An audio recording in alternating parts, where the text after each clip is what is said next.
Hello, in this video I want to show you how to delete the browser history on your Chromebook.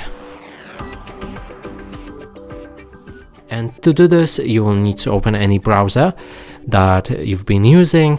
Here, click on the three dots in the top right corner of the screen, head on to your settings. Now look for the history in the settings. Depends on which browser you're using. Usually you should be able to enter the search, and here let's find the history.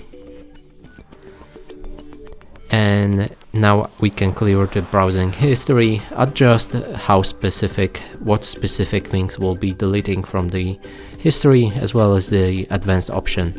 When you're ready, click on clear data and everything should be removed. And that's it for this video. Hope you like it. Please consider subscribing to our channel, leave a like and a comment below.